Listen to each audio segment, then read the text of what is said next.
যুবলীগ করি, আওয়ামী লীগ আমি ভালোবাসি। এরা হলো ইউনুসের বিরুদ্ধে। আমরা আজকে সকালে যারা ফেসবুকে পাইছি ইউনুসের বিরুদ্ধে, তারা ইউনুসকে ক্ষমতা থেকে নামাইবো, ইউনুসকে সরাইবো। প্রিয় প্রধানমন্ত্রী বলছেন সাবেক প্রধানমন্ত্রীকে, উনি এই যে এত বড় একটা মেসাকার হত্যাযজ্ঞ চালানোর পর উনাকে মাননীয় বলার কোন ধরনের রাইট আছে কিনা আপনাদের? অবশ্যই আছে, কারণ তিনি আমাদের অধিকার আদায় দিয়ে গেছেন। অধিকার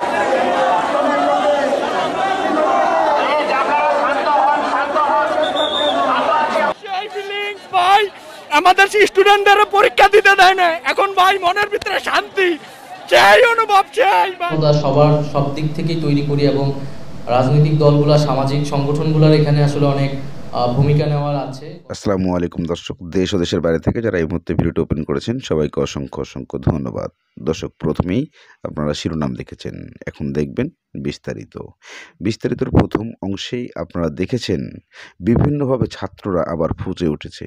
এই ফুঁসে ওঠা ছাত্ররা কারা? এই ছাত্ররা আপনারা অনেকেই ভাবছেন এবং অনেকেই প্রকাশ করছেন।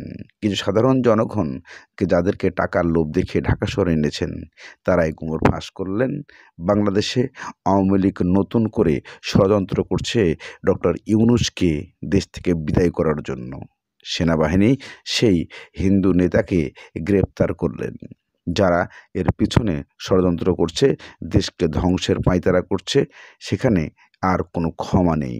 এদিকে শেখ হাসিনাকে ইন্ডিয়া থেকে বিদায় করে দেওয়ার পরিকল্পনা এমপি মন্ত্রীদের, এমন কিছু তথ্য তুলে ধরেছে ইন্ডিয়ার একটি মিডিয়া। তবে বাংলাদেশে কেন আবারও নতুন করে এই সৃষ্টি হয়েছে, কি করেছিলেন পরিচালনা শেখ হাসিনা, চলুন আমরা শুনে আসি। মাননীয় প্রধানমন্ত্রী বলছেন সাবেক প্রধানমন্ত্রীকে, উনি এই যে এত বড় একটা মেসাকার হত্যাযজ্ঞ চালানোর পর উনাকে মাননীয় বলার কোন ধরনের রাইট আছে কিনা আপনাদের? অবশ্যই আছে, কারণ তিনি আমাদের অধিকার আদায় দিয়ে গেছেন। অধিকার দিয়ে গেছেন, আমাদের অটো রিক্সা চালানোর অধিকার দিয়ে গেছেন। অবশ্যই তাকে মাননীয় বলতে হবে। এত হত্যা করলো, হত্যা করার পরে যে সরকার প্রতিষ্ঠিত হয়েছে, তাহলে ওই সরকারকে আপনারা কিভাবে মাননীয় বলছেন? তারা তো একটা খুনি সরকার। সেটা খুনি সরকার, যাদের কাছে খুনি সরকার তাদের কাছে খুনি সরকার। আমাদের জনতার জন্য তিনি খুনি সরকার না। আমাদের পেটের আমরা শান্তিতে ছিলাম।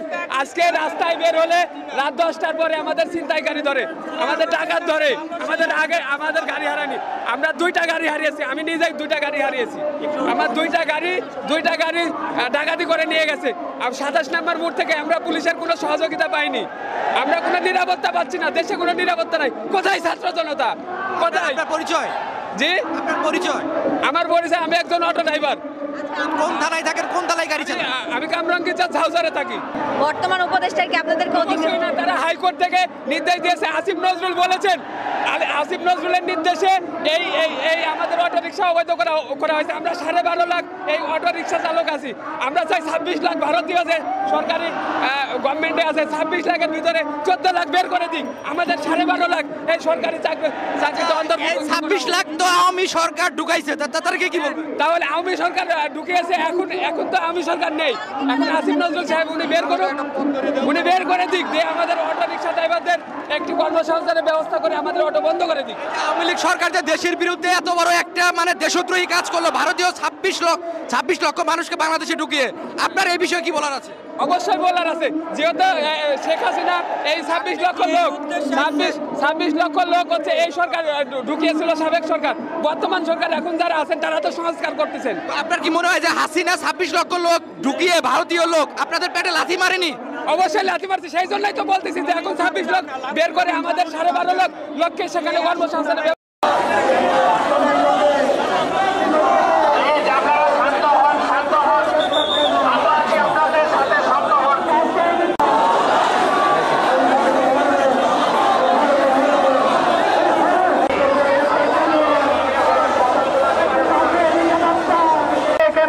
করা হয়েছে।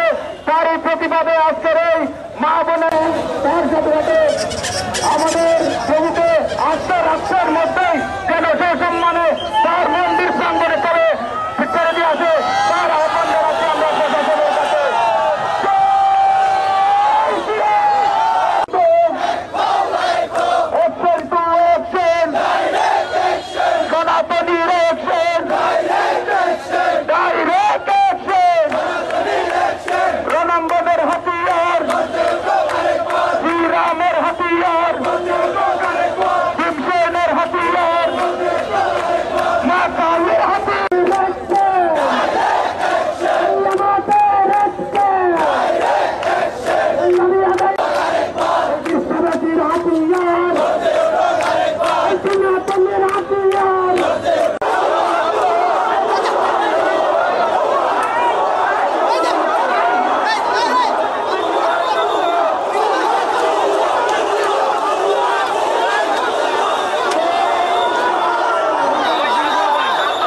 অবশেষে গ্রেপ্তার করা হয়েছে ঢাকার শাহবাগে লোক জড়ো করা সেই মোস্তফা আমিনকে।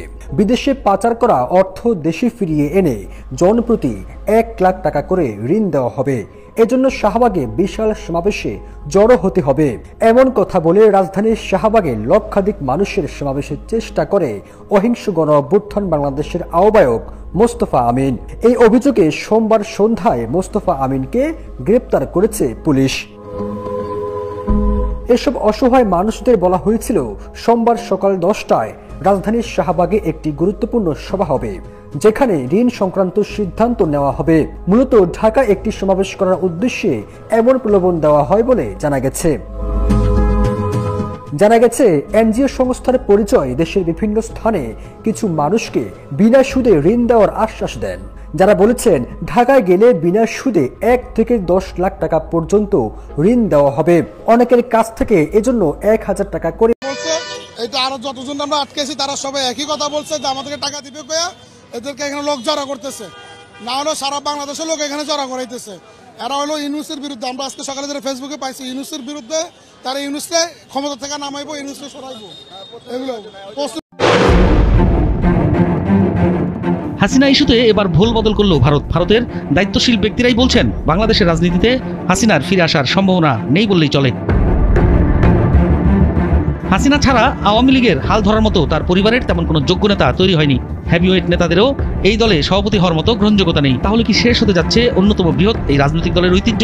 এই গণহত্যার জন্য তো অবশ্যই শেখ হাসিনার বিচার হওয়া উচিত বলে আমি মনে করি। আমরা ভারতীয়রা কেন নেব, আমাদের সরকার কেন নেবে? বাংলাদেশের জনগণ যেই ভদ্রমহিলাকে কার্যত উৎখাত করে তাড়িয়ে দিল, একটা গণহত্যাকারী এক ভদ্রমহিলা, যিনি পরপর 3টে নির্বাচনে ভোট চুরি করে ভোট লুট করে সরকারে এসেছিলেন, তার দায়টা আমরা ভারতীয়রা কেন নেব, আমাদের সরকার কেন নেবে? একজন রাজনীতিবিদ এই শেখ হাসিনা নামের ভদ্রমহিলা, তার জন্য আমরা কেন কোটি কোটি বাংলাদেশি মানুষের কাছে কেন আমরা শেখ হাসিনাকে ইন্ডিয়াতে রাখার কোনো যুক্তি নাই, এমন কিছু মন্তব্য করেছেন যারা বাংলাদেশের বিভিন্ন মিডিয়া চক্রান্তে এবং মিডিয়া মূল কেন্দ্রগুলোর থেকে জানা গেছে সাধারণ মানুষের মন্তব্য যে ঘটনাগুলো তুলে ধরেছে।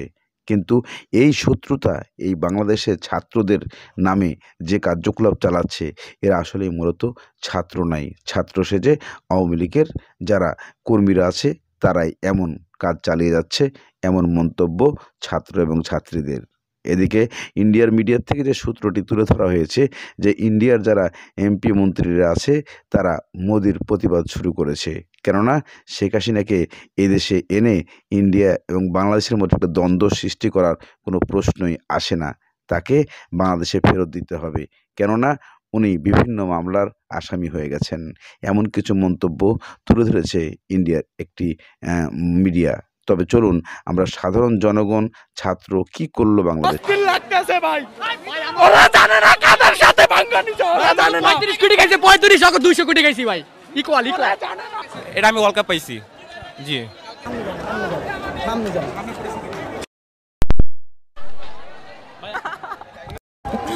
ভাই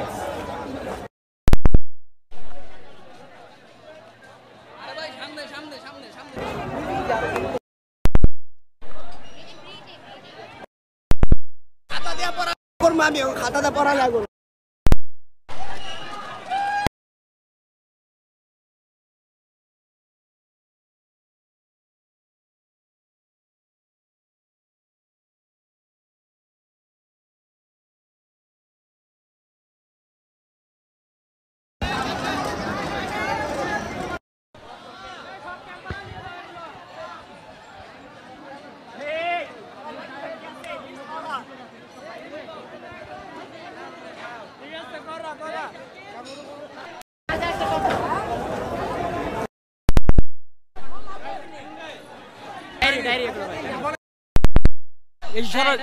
আমাদের কলেজে সব পুরো ভেঙে ফেলছে এই বই দিয়ে পড়। আমগো কলেজ খাইছো না ডিম আসছি তোমাকে সোনার কলেজটা আমার সোনাদি কলেজে সুন্দর মতন লাগাবো আমার ছাত্র সংসদে আমার কলেজ মানছে না পুরান ঢাকার পোলাপানটা কিছুই ছিল না একদিন 35-40 কোটি টাকা আমাদের যাইছি 7 কলেজ আমরা কিন্তু এত সহজে দমে যাব না আমাদের 7 কলেজ একসাথে আসছি আমরা কোনো 40-45 কলেজ লাগে না আমরা দুইজন কবি সনদই যথেষ্ট আবার ওরা পলাইছে ওরা ওরা পলাইছে এরকম ডিএমআরসি উঠাতে ডিএমআরসি যথেষ্ট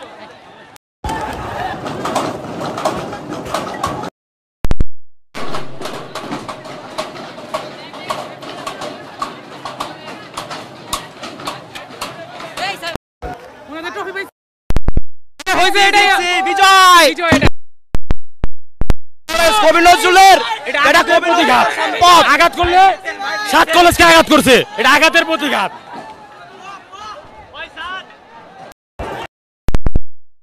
খাতা খাতা আমার ল্যাপটপ আছে একবারে ভাই সেই ভাই কোন চ্যানেল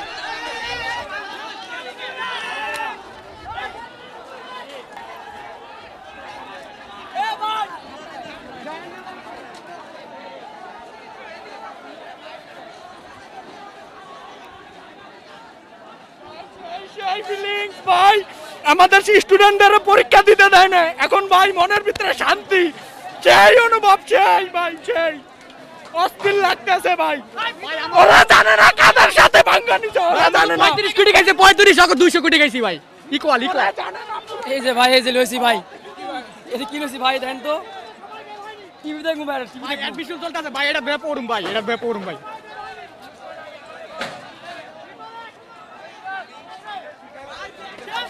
অনেক খুশি আমাদের মালামাল সবকিছু লুট করে নিয়ে গেছে আমরা নিতে পারি সার্থক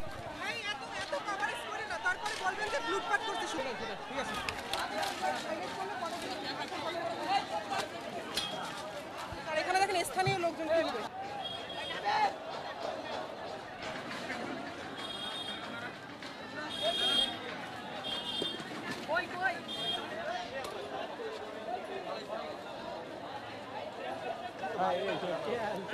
ভাই আসার দরকার নাই তো ওই ফয়সাল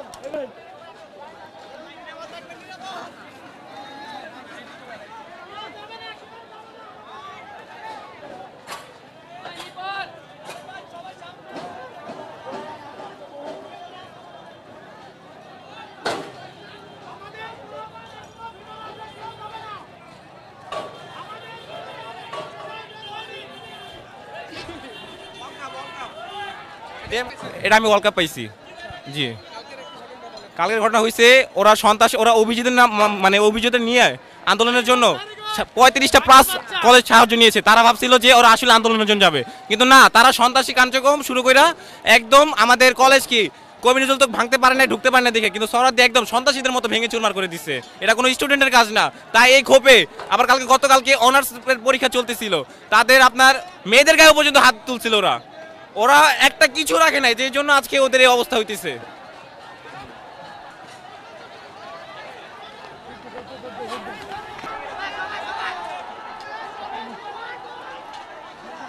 দেখতে পাচ্ছি রাজশাহীতে তাদের অফিসে ভাঙচুর হয়েছে এবং চিটাগাং ব্রাহ্মণবাড়িয়া সহ বিভিন্ন জায়গায় বিক্ষোভ হয়েছে তো আমাদের বক্তব্যটি হচ্ছে যে কোনো গণমাধ্যম বা পত্রিকার বিরুদ্ধে যদি জনগণের কোনো অংশের অভিযোগ থাকে ক্ষুব্ধতা থাকে তারা সেটি প্রকাশ করতে পারে তবে সেটি অবশ্যই শান্তিপূর্ণভাবে হতে হবে কোনো পত্রিকা অফিসে ভাঙচুর করা সেটা পত্রিকা বন্ধের জন্য চাপ প্রয়োগ করা সেটা আমরা সমর্থন করি না এবং এটা আমরা এই ধরনের ঘটনা পরবর্তীতে ঘটলে এটা টলারেট করা হবে না ভাঙচুরের ঘটনায় যারা জড়িত তাদের বিরুদ্ধে অবশ্যই আইনগত ব্যবস্থা নেওয়া হবে রাজধানীতে কলেজ শিক্ষার্থীদের মধ্যে পাল্টাপাল্টি সংঘর্ষ নিয়ে কথা বলেন উপদেষ্টা আসিফ মাহমুদ সজীব ভুইয়া এই ঘটনাগুলোর মধ্যে কারা কারা জড়িত ভাঙচুর সহ হতাহতের বিষয়গুলোতে অবশ্যই আইনগতভাবে ব্যবস্থা নেওয়ার প্রক্রিয়া চলমান আছে এই ধরনের ঘটনাকে আর কোনোভাবেই টলারেট করা হবে না সংবাদ সম্মেলনে প্রধান উপদেষ্টার প্রেস সচিব জানান সম্মিলিত সনাতনী জাগরণ জোটের মুখপাত্র চিন্ময় কৃষ্ণ দাস ব্রহ্মচারীকে কোতোয়ালি থানার মামলায় বিমানবন্দর থেকে আটক করা হয়েছে